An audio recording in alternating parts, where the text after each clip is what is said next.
Alex is just signing the last few people and then we can get started here.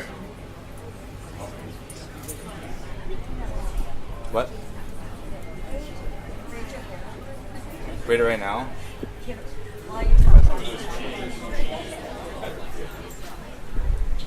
我想揾個地方，即係 record，因為嗰啲聲。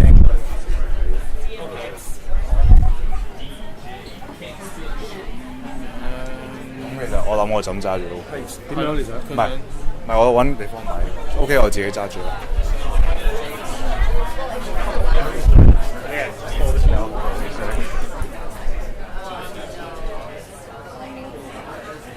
Thanks a lot for coming today, guys.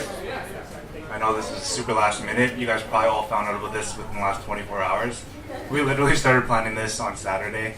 So I really appreciate you guys coming out and taking the opportunity to meet with Joel and having a chance to talk about what this whole, the whole talk about community and how to build it. I think that, having spent almost 10 years in Hong Kong, we kind of know that there's a lot of people that are very passionate about things, but sometimes there's certain barriers in your way, and hopefully there's things that can be illuminated through this talk, and we can help, make Hong Kong, without sounding too cheesy, a more creative and better place.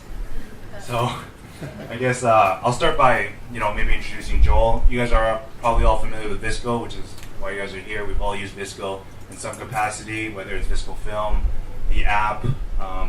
My previous employer, Hypebeast, obviously had a preset with them, so there's someone I know very well, and having a chance to speak with Joel more and more in recent times, it's been really interesting to see how they approach their business and also what they're trying to do in the whole creative and photographic landscape. So maybe Joel can start by giving a little background about why he's here and in the region. Yeah. So speaking later this week, or in 2 days, at the Rise Tech Conference that's taking place here. So I was just in the Netherlands and Amsterdam speaking at the Next Web conference, actually exactly on community, which was a very timely. And so was here and was talking with these guys, and just at first was there was a bunch of people that wrote, because there's another talk I was doing for Startup Hong Kong, and it sold out in 2 hours for 100 people. And so it was man, is there a coffee shop or a place where I can just say I'm going to be here for these next 3 hours? Anyone that wants to meet, just come and hang out, and that turned into this. So really glad to be here. They have a few questions for me, but then also just really open it up and hoping just to be a time you guys ask any questions, because little backstory: I was a photographer for 10 years. Co-founder Greg was an art director designer for 15 years, and really the whole premise around VSCO was we had all had different jobs and were working different places, and always kicked around ideas what if, what's wrong with the industry that we see. And as a photographer, and Greg as a designer, kind of always felt like people sold us goods and services. People like Adobe knew exactly the tool we needed, but they could care less about me as an individual, as a creative. There was no community around it. And there's starting to be a little bit more through social media of actually sharing how you got into things, but it really wasn't actually it was more photographers or designers, and not just I want to kind of express who I am, how I see the world. And I think a lot of people today probably wouldn't actually classify themselves as a photographer, a designer, an art director or something like that, unless it's their full-time profession. But by and large, they really have that. How do you think that space has changed over the last few years as everyone sort of becomes this quote-unquote full-stack creative? You're a photographer, you're a designer, so everyone knows how to do everything. Yeah, I think early on it was extremely costly to enter into the different spaces because of the software that you needed or the tools that you needed. I think, with the rise of the mobile phone, it was something that we saw. So the backstory was 2011, we had a workshop for photographers, and that was kind of how VSCO was started. That was our seed fund, if you will. And we made $60,000 off of selling seats to a workshop for photographers. And from there, we were going to try and build kind of WordPress templates. And that was where we were going to start. And it turned into a WordPress competitor. And really, VSCO Film was born. One of the guys on the team, Zach, he's one of the kind of 5 original guys. He had this idea to save me time on editing. And it was you always try and emulate the look of film. He's I actually think I have a way to do it more accurately than it's ever been done before. And so VSCO Film was born. We launched that, and that really just took off. But we set out on this kind of desktop professional line. And the mobile phone, the switch, iPhone went from 4 to 4S just a little bit right after that. And we realized that photography through the mobile device was going to kind of be that game that was what these Apple and Samsung and all the OEMs were going to continue to push. If you look back on your early days, what was the quintessential VSCO user? Like from maybe the first film users to the first iOS users? So the first film users was myself. I mean, you could basically think of a guy wearing plaid in the Pacific Northwest. With Patagonia, right? Exactly. And I mean, that was the very first. There's just two I knew. That's who we initially sold to. But it really, I think the beauty with anything is that when it gets into the right people's hands, they make what they want out of it. And that's kind of really been the birth of VSCO was predominantly U.S. to then predominantly international, but still very professional. And today it's 80% outside the U.S., 77% female, and 73% under the age of 24. And so it's like definitely no longer me. And so we've had our like ideal users, and now there's kind of the two. Actually, there's two individuals, and you guys probably know one of them for sure. You might know the other. So the first one, we kind of have our persona of Taku, kind of that quintessential creative that's doing a little bit of everything. It's in music and design and photography, and there's travel, and there's a lot there. And that kind of represents the more professional level echelon of what we're looking at from a user. And the second is a young woman by the name of Izzy. She's 17 in New York. She has a food blog. She's one of our Artist Initiative recipients. And it's kind of that young woman that's figuring out her voice and how to kind of share how she sees the world. And so those are kind of the two main personas as we like to take a look at things. How important is it for you to identify in the very beginning when you're starting something out to know who your product's for or what you're doing, like you know who it's for?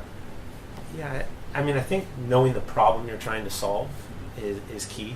I think, so before we started VSCO, I had like 3 or 4 other ideas, and they're all good business ideas. And I think one of them, or 2 of them in particular, would have probably made us more money, for sure out of the gate.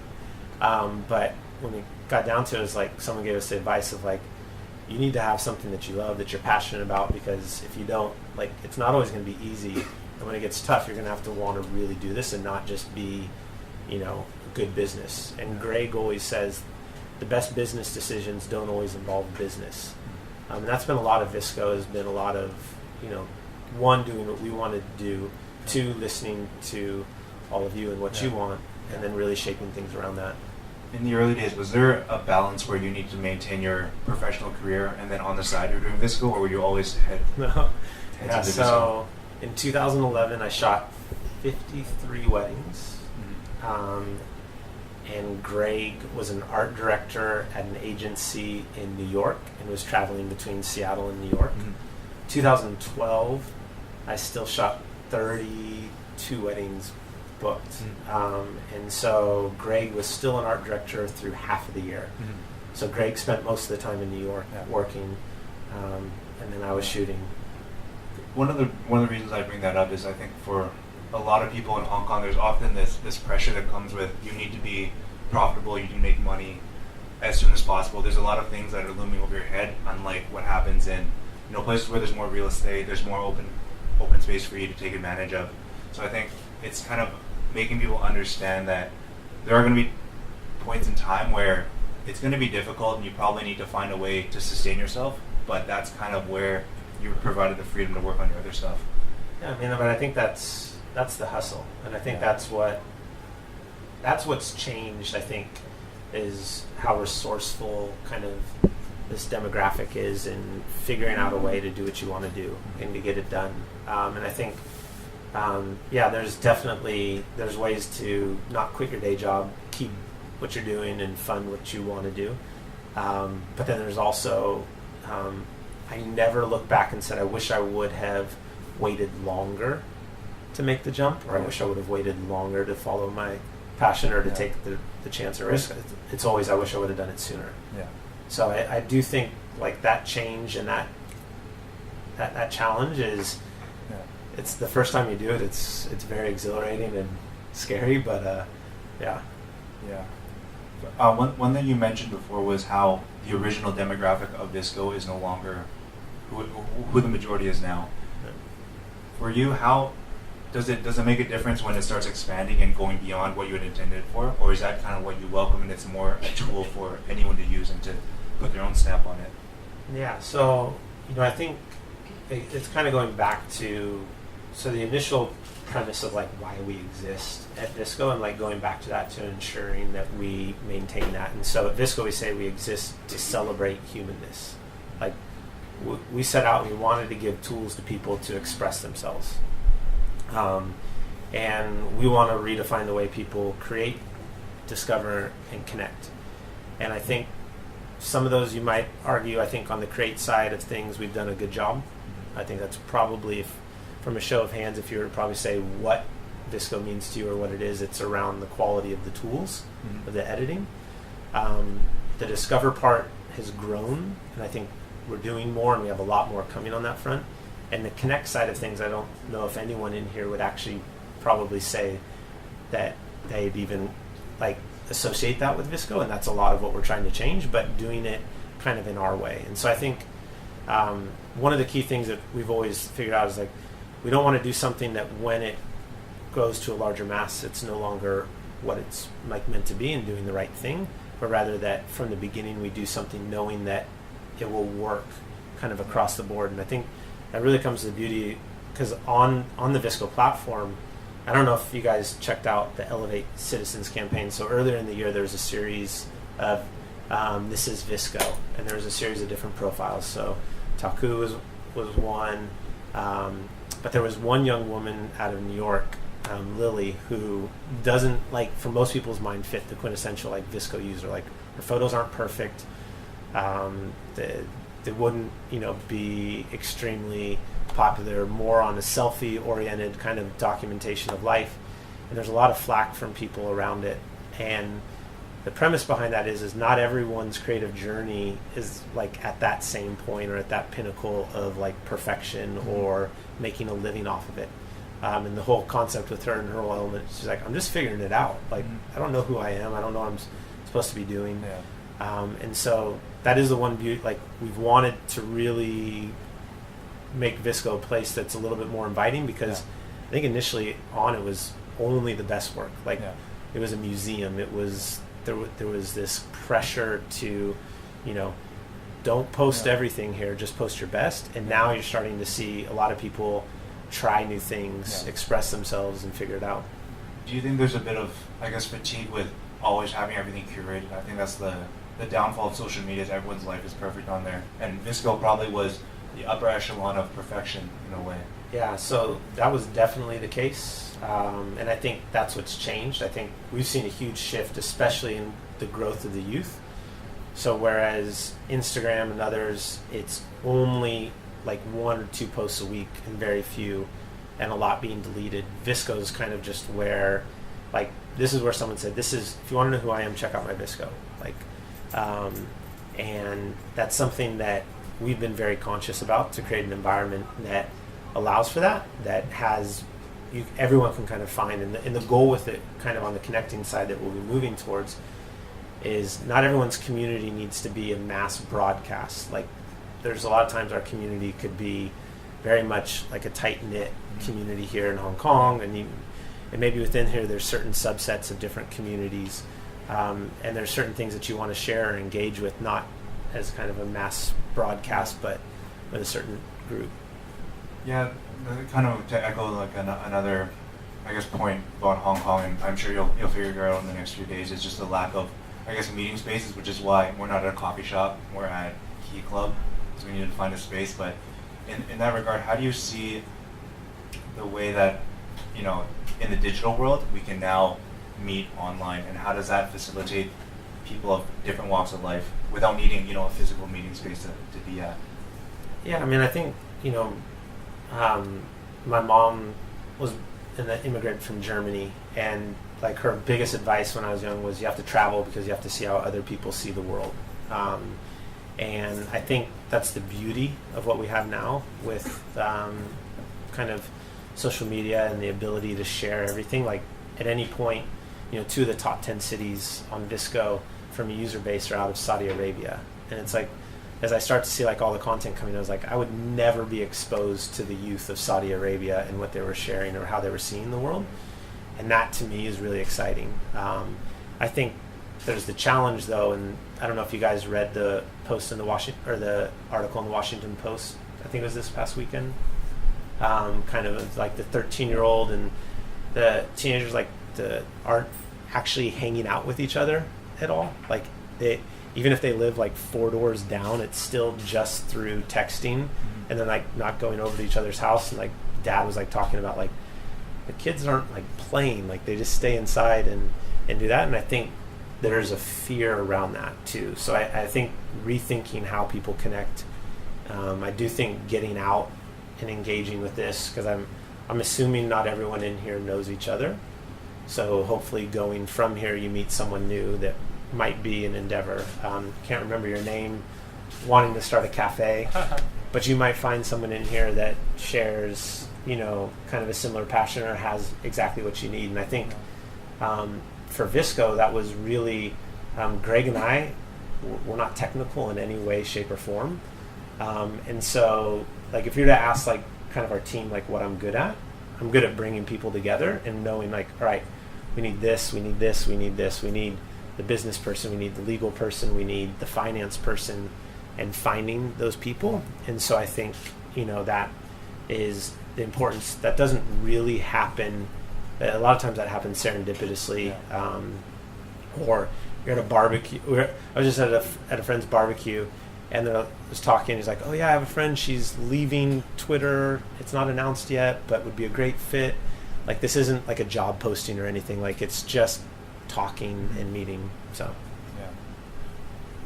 For you guys, now that you guys are kind of like known globally around the world, what do you guys see as the biggest difficulty when you see all these different sort of cultures mixing, or is like not really mixing, but finding a way to bridge that gap? Is that something that, as you mentioned with the Connect side, that you guys want to explore? How do you plan to tackle that?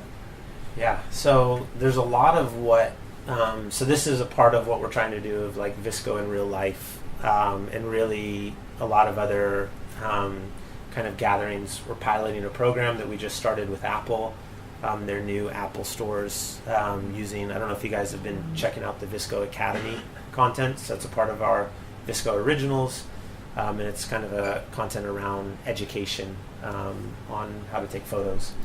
And so working on that, and then a part of that is also, connecting. But it's difficult. I mean, I think it's something that, we're based in Oakland and in New York and Denver, but with an entire global, community, 80% outside the U.S., all speaking different languages, like, using Google Translate. I mean, I can't even imagine, like, before technology from that end of, like, answering support questions from people and not being able to speak a language. So, I mean, I think it's something that from our own selves traveling, people coming in, getting out, listening, and I think ultimately creating a platform and tools that are free to use and are able to use, so that way we kind of let everyone everywhere kind of make what they want out of it too. Yeah.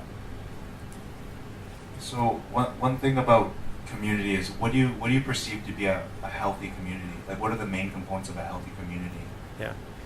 So we tend to look at things from a standpoint of people that are engaged. So I think if you're a community, 70% of people on VSCO are creating original content and actually sharing.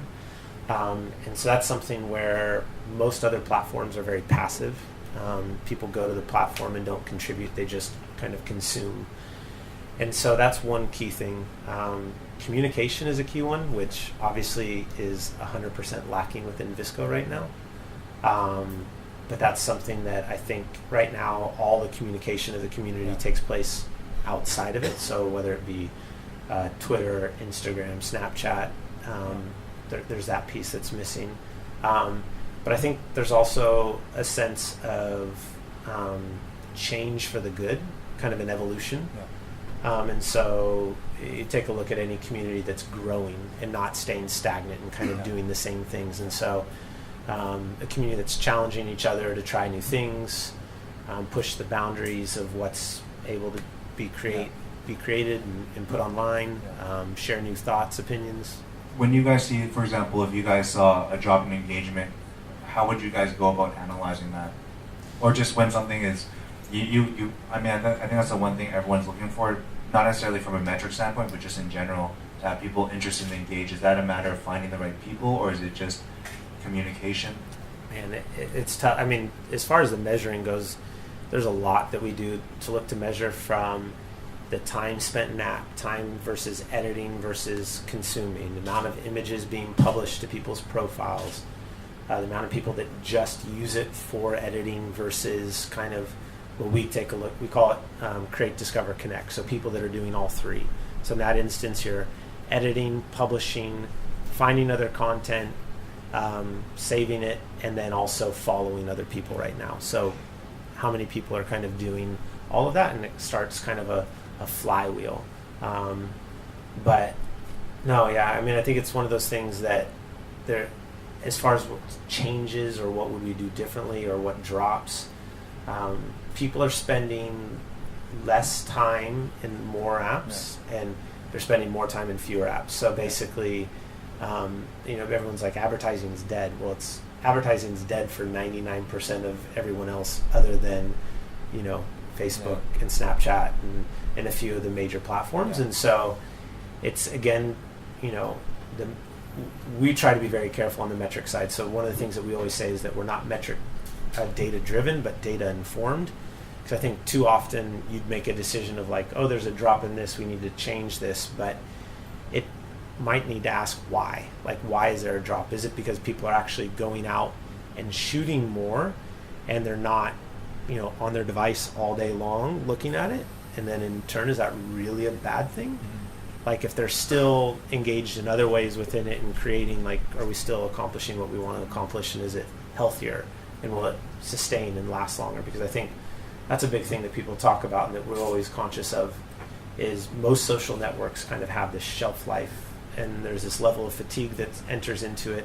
Either it gets too difficult to maintain your feed into a curated level, the pressure of likes and comments, and that's why Instagram last year had a 40% year-over-year drop in engagement kind of across the board. There was a recent article posted in VentureBeat, and I think a lot of that comes from the fatigue, and I think people are stressed out from a post. Did I get enough likes? No, I didn't. Oh, I'm deleting that. Oh, I'm not going to post this photo. Or I'm going to take 2 hours to write the caption, and it's like, dear God, just post the damn thing. So, that's a lot of what we see. Do you think we can return to a place where people will derive more, joy and delight from something they spend less time on, as opposed to, everything's monetizing, or there's a lot of things out there that are taking up a lot of our time, but we don't necessarily feel better spending that much time with it. Is there a way to kind of pull that back and, oh, you know what, I only see one thing from VSCO a day, but I feel much different than, losing myself in Facebook, for example? Yeah, I mean, I think the beauty of it is, and why we were very intentional around this, is not building a business model around eyeballs and the amount of time spent on screen, which is what, most other platforms from the display advertising are, really driving towards. It's how much time can I get as many people to spend looking through things, and therefore that's how I charge. And so I think, I think that's a sad way of it's like, we achieved 24 hours, and it's like, great, you just basically kill the person because they've stayed on their device for an entire day. So you mentioned before that you and Greg aren't technical people with a technical background. What's your advice to someone that has an idea, that lives in the digital space, but they don't have that know-how? Like, how would they go about finding the right people?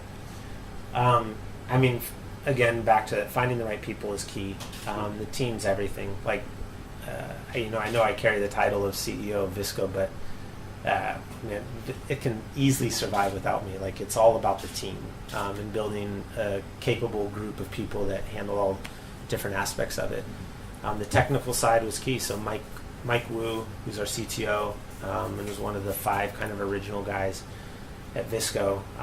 Like, VSCO never would have made it off the ground without him. Yeah. And so, I mean, I challenge, depending upon the problem you're trying to solve and the skills needed to solve it, finding the right team is everything. Like, I would put every ounce into finding the right people and getting them on board and finding ways. Like, we took the $60,000 that we made. We had netted $45,000 after expenses. And Wayne and Mike, Wayne was our head of design, and Mike's our chief technology officer. And even though they technically are brothers, you would never know it meeting them in real life because they're the exact opposite. But we put that entire money to locking them up into a contract for a period of months to try and get this off the ground. And so it's never a bad investment into people.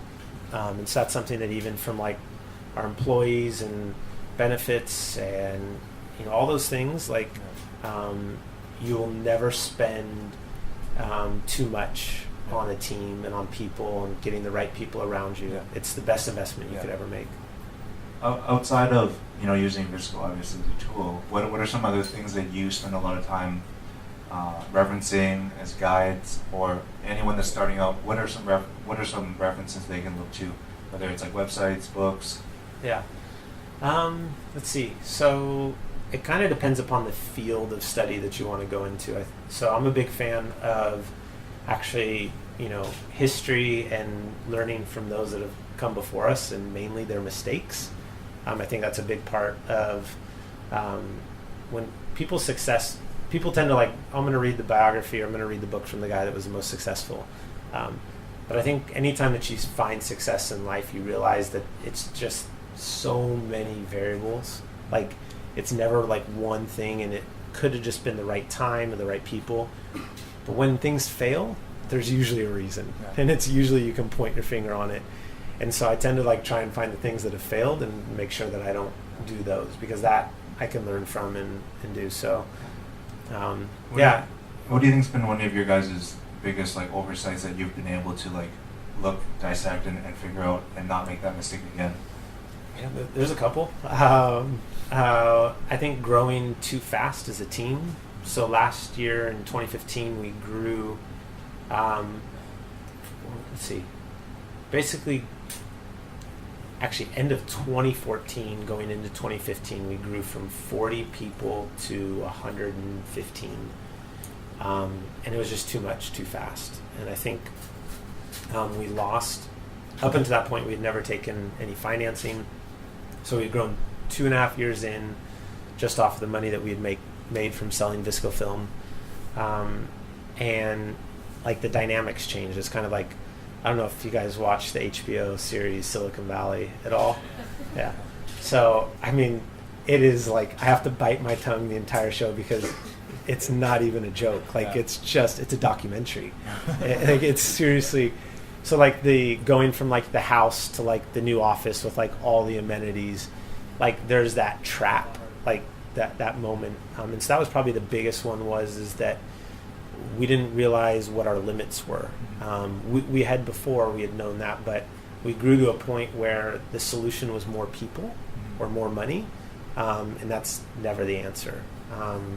You need to be with a group of people that kind of know that they've pushed themselves to the limits and there's nothing left, and then you kind of know what you have to work with.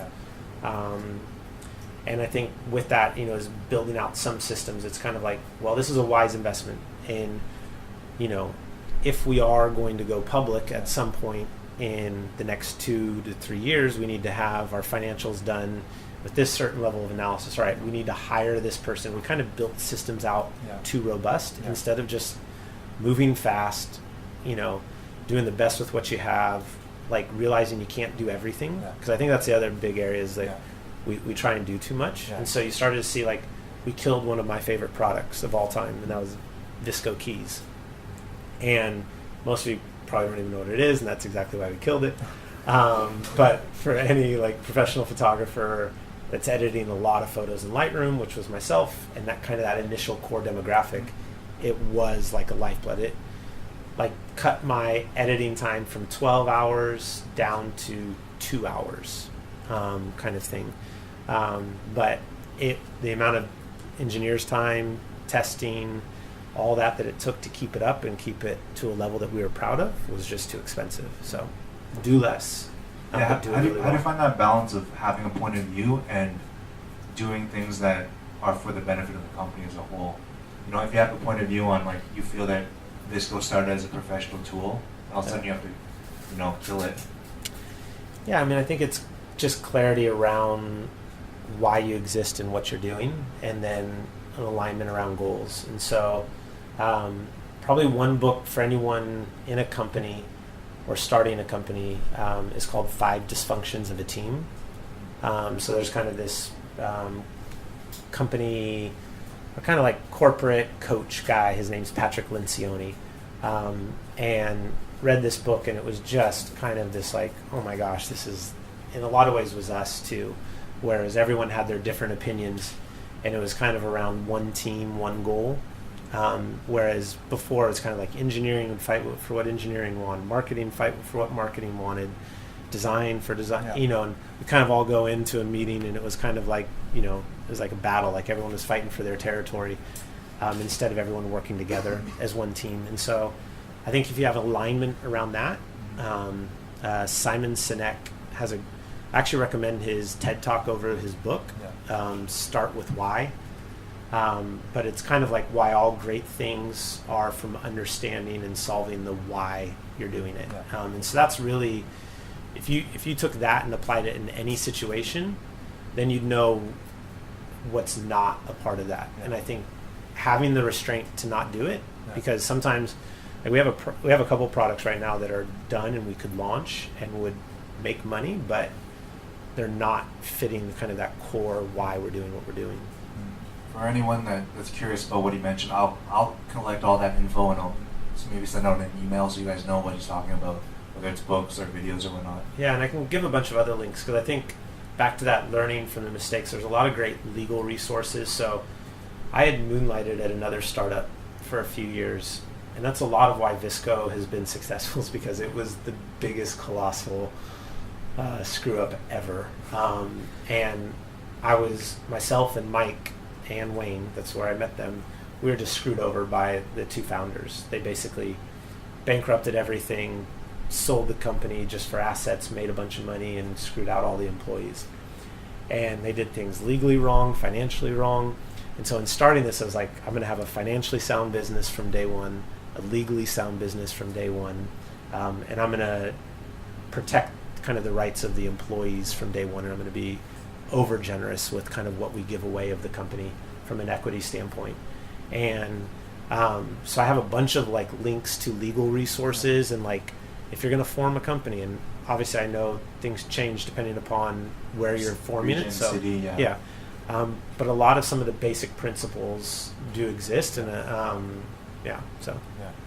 I'll finish off with one more question. You mentioned before about how it's good to have people on your team that are just kind of push their limits. How important is it to be uncomfortable doing your job to create the best work, as opposed to being comfortable, having those cushy valley perks and all that stuff? Yeah. I mean, it's and I don't know for any of you that have worked kind of in the Bay Area recently in the tech space, but the engineering side of things is, you know, it's like what new benefit can be made up in order to win them over to come work for you. Because it's just absolutely insane.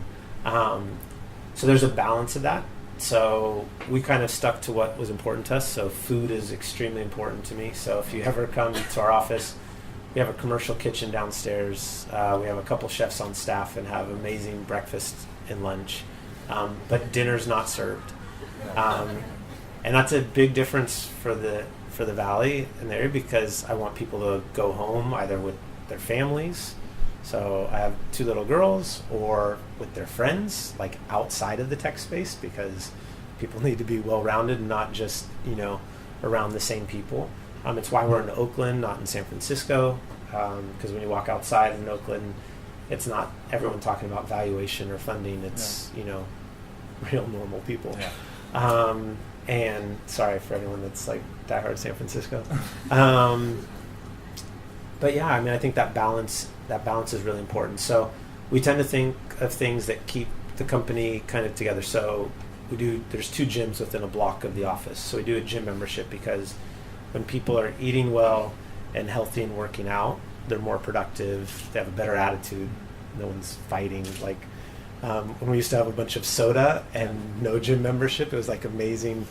It was like of all like the junk food, and it was like the sugar crashes and like anyways. So that's been a big shift. And then the space. So we're in a really beautiful design space. It's something that's really important to me, kind of that environment to inspire creativity. So there's definitely a fine balance. It's areas that you can go overboard on, but I do think we started in a 120 square foot office space that I had to rent personally. We still actually, like the joke, I still have to like change a lot of our like financial records because I had to vouch for it and like put my own house on the line to like leverage in order to get bank accounts and credit cards for the company to start. But I do think like doing that, like the very early on, like I was a janitor growing up through high school, and so like I just cleaned our offices because it was cheaper than hiring someone when we were spending all that. And I think those things, knowing where you came from and having that kind of grit is key. So I think the core value side of things, the Patrick Lencioni guy has another book called The Advantage, and it said basically when it all comes down to it, from a tech perspective and a design perspective, like there's somewhat of an even playing field. Like everything can be out there, can be recreated. You can find someone to recreate a certain technology or a certain look. Money will kind of get you that. But what you can never recreate and what's unique to every kind of organization and company is it's like what's called organizational health and how well you work together. And so that's been a big shift, is like focusing on how well we work and communicate together as a team versus like, and that being our real competitive advantage so that we, get things done fast. We have a set of core values. So at VSCO, we talk about people that are collaborative, trailblazers that want to be a part of something bigger than themselves.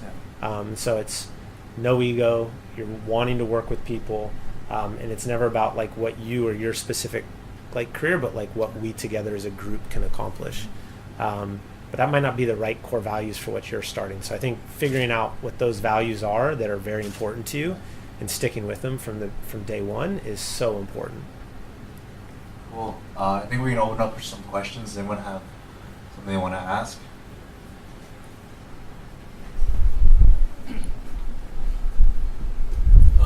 How long do you think about like a new feature before you spend the time to try and implement it? Like copy paste of edits. Like how long did that sit there on the table and was debated about? So the hilarious thing is like things like that were actually designed and thought of when the app was like thought of in the first place. And it all comes down to Greg, co-founder, and then Wayne design. The three of us tend to like go off and dream up of something, and then we call Mike, who's our CTO, the dream crusher. Because we'll come with like 10 ideas. We're like, yeah, let's do this. And he's like, great, we get to do one. It's like, but all 10 are great, and we can do one. And so he's like very just like practical from that standpoint. And so, yeah, that's been a life of like, you're going to actually see, literally starting, it is this week, a bunch of new stuff rolling out. And because a lot of what you see in VSCO right now is it's been there for 18 months or so with a few tweaks here and there. And in reality, it's actually been designed and thought of for over 3 years. This is basically like what you see today was like thought of and designed in summer of 2012. So actually more than 3 years. So there's a lot of parts of like the app right now is very Frankenstein. Like it's kind of like originally it was just shoot and edit and share it to wherever you could as fast as possible. And then we've started to lump things in. So like one of the things, like we have our own library within the app. And people are like, why don't you use the native camera roll? Well, initially when we started, Apple wouldn't allow you to delete a photo as a third party app. Well, that's dumb. If I like delete it, it's still going to leave it in my camera roll. And so we built our own library from that. And that's brought on its own certain complexities. There's some benefits, there's some disadvantages. And so there's a lot of things that are like trying to keep up with both Apple, Android, and then rolling them out. And so a lot of the features, like to kind of put things in perspective, there's like a feature list of probably over 1,500 things that are being prioritized as to what would make the biggest impact or work towards the biggest story. But there's a lot of stuff. We do ship every 2 weeks. So every 2 weeks on iOS and Android, you're seeing a new version of the app, whether you know it or not. And then the other thing that we do is we have what are called kind of feature flags. And so we'll launch a feature in a certain region, test it, see how well it does. So I don't know if you guys have seen suggested users. So if you go to Explore, and then hit kind of the person icon in the upper left to find people of who you're following and who's following you. And the upper right there's a person with the plus. If you hit that, we put that into the onboarding flow for people in the UK, for 20,000 people in the UK. Hit growth numbers hundreds of percents higher over our highest day ever, all by launching it for 10 minutes to 20,000 people. And so there's things like this that are like, crap, we have to like make sure that our infrastructure can handle that, because it's now, last reported in January, well north of 30 million active users. And so when you roll out a new feature, like one, you got to make sure it works and it doesn't like cause 5 other things to break. So it's a balance, and that's a tough one, because there's a lot of things like that I'm just like, oh my gosh, or the photographer in me wants it. And then when something like Snapseed releases new features as well, do you guys have to play catch up, or do you just forget about what they're doing? Yeah, I've used everything, and we pay attention to those things, but we've never been about kind of like, this is what they do, then we need to kind of map that and do it. And we've been from day one of have our own perspective on how things should be done, and we go about it with that, and it's, in some ways it's good, in others it's not. But we'll listen to the community if there's things that really they feel is important. And so that's a big thing to kind of share, either in social media, writing into support. Like, we really listen. And if anyone here ever wants to be a beta tester of new features, we have a pretty active beta group on both iOS and Android, and we're always looking for people to test out new things too. So, other questions?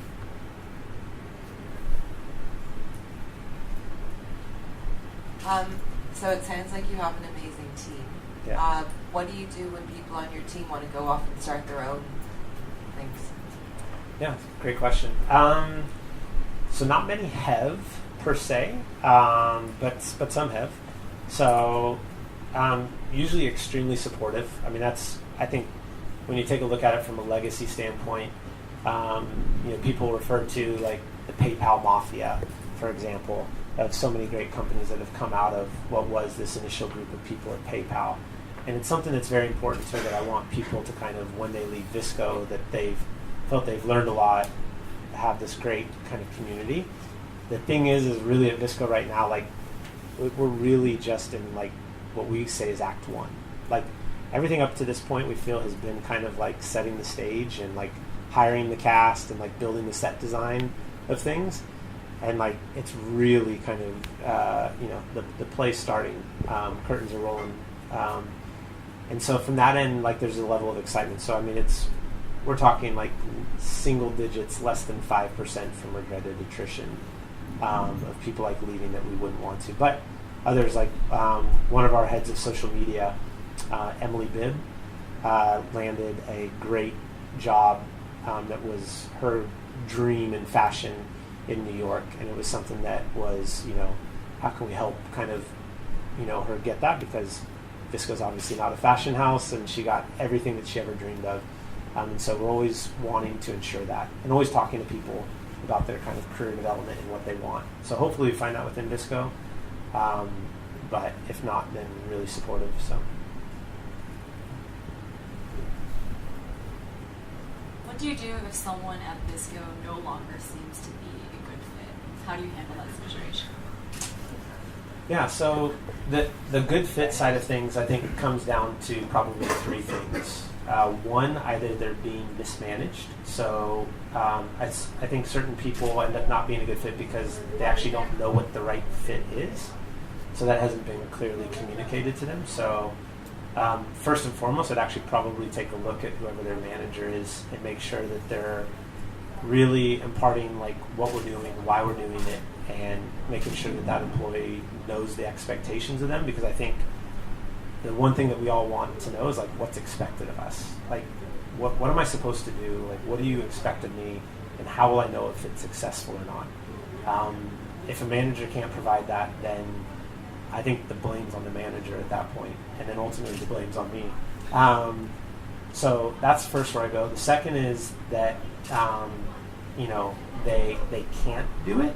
Like they technically aren't capable, and I'd actually still say that's not really a problem, but more of a training, and they need, kind of from a mentoring standpoint.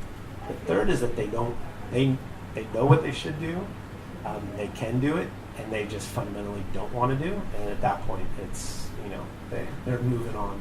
So and finding a new job. And I think at that point, though, that conversation is a lot easier because it's a very clear.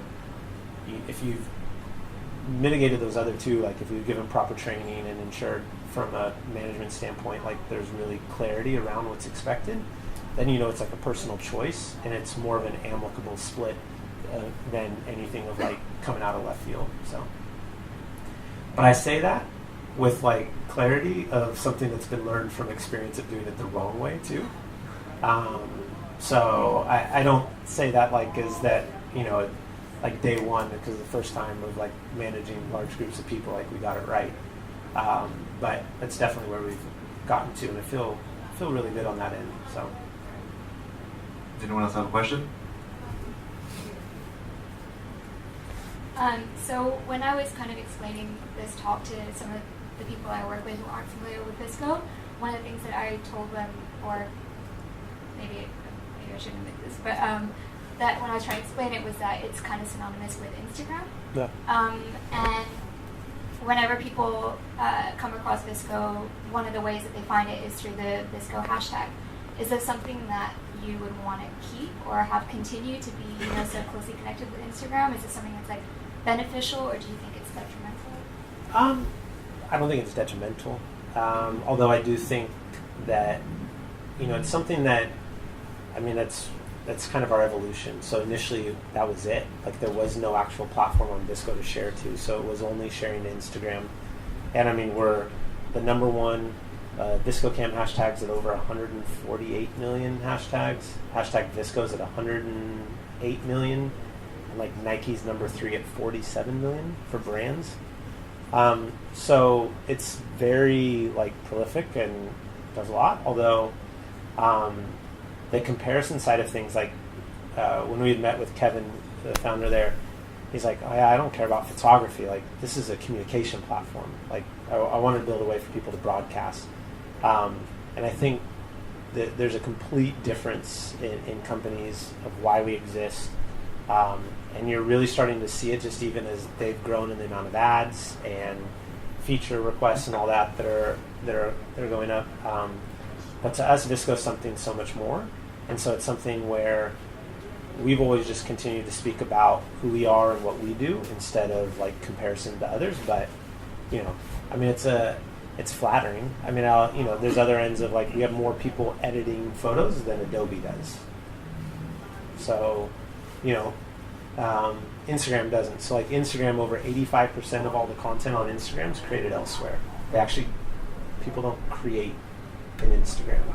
It's a very kind of like passive community that, and the volume that people are sharing is like really, really down from what it used to be. And Facebook's even I don't know if you guys saw the other article on Facebook, like a lot of social media outlets, basically outside of Snapchat and us, are having a massive crisis right now because no one's creating new content and no one's sharing and expressing themselves. Everyone's just consuming.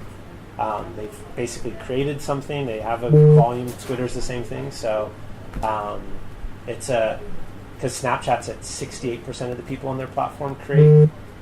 We're at 70, and like most of the others are single digit, and like Tumblr's sub 1% kind of, on that end. So, but yeah, but it's natural. I mean, I think that's kind of that's a natural explanation to give people. So, yeah. I think we have time for one more question.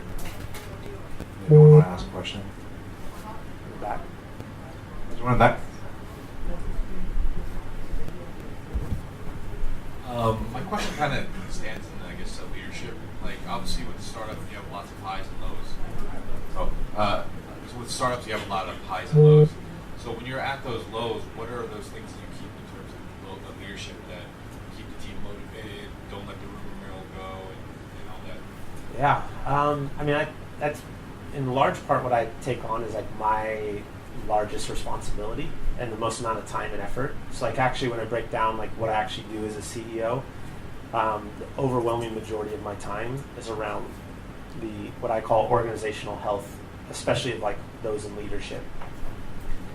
So that's, we work with coaches. We have, reading through different books, different internal training programs. But I think as a leader, like your job is to go in and even if you're having a shitty day, like it's to really put on a face and keep those around you, like moving in the right direction. But there's also a level of like transparency and honesty to it that is key. And so it's kind of one of those things of like, you can't fake it always, but there's kind of a level of honest, but not allowing it to get you down. And so, yeah, I mean, I think it's definitely, that's what most people like will say is like the biggest Achilles heel. When you talk to companies that fail, 9 times out of 10, it's because of internal strife. There's those that definitely never get to a product market fit, or they never realize that. But anyone that actually had a product market fit, where things were working, what failed was because of communication, and that tends to come in a difference of values and a difference of like those core things and a disagreement. So if you had a group of people that like, I want to sell our business and I want to grow it and I want to go public, and they're all fighting for different things, if there's not that alignment, then yeah. And that's why I would, without a doubt, 5 Dysfunctions of a Team would, like, that book is so true in so many ways. And I think I was at a kind of leadership conference a year ago. There's a panel of 25 CEOs that were talking in kind of this roundtable thing. And of the 25, 20 of us basically said like we had leadership teams that were in shambles or struggling or had problems. And there was 5 that were like, oh no, we're dialed in. And that's where I found out that they'd all kind of gone through this 5 Dysfunctions of a Team and applied it. And it was like the common denominator, and everyone else has different like elements to it, but it's a key thing. So I would really continue to work on that. Cool. I think that's wrapping things up. Alex told me to wrap it up, but I have no closing statement. So I think I'll talk about why you guys are here, I guess kind of what MAEKAN is.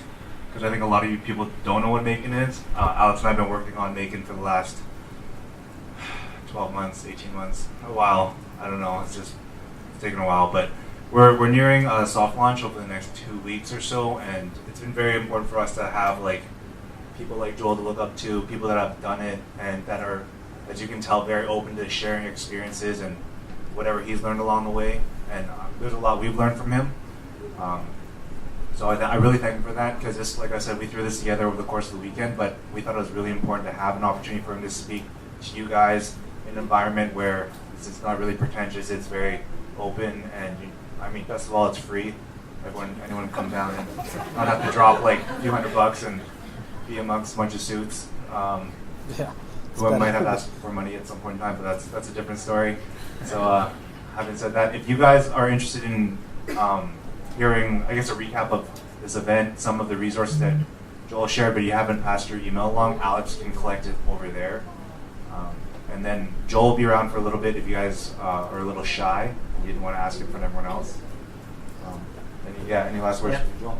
I don't know. I just think, never hesitate to reach out. I think that's the best part. So I had people that had done this that I got to talk to and ask questions. And so from how to fundraise or, how to handle certain kind of business situations, how to deal with Apple or, how to get an app discovered, all those things. Never hesitate to reach out. I'll either answer it or I'll pass you on to someone on our team that might be better than myself. Because back to that whole team thing, that's my big, hire people better than yourself. Legitimately have a thing that, especially early on, just raise the bar with everything that you do. Will this person raise the bar of the talent of our team? Because I can look across my entire organization and I'm surrounded by people like that. And that's what's made VSCO so successful. So. Thanks a lot, guys. Thanks.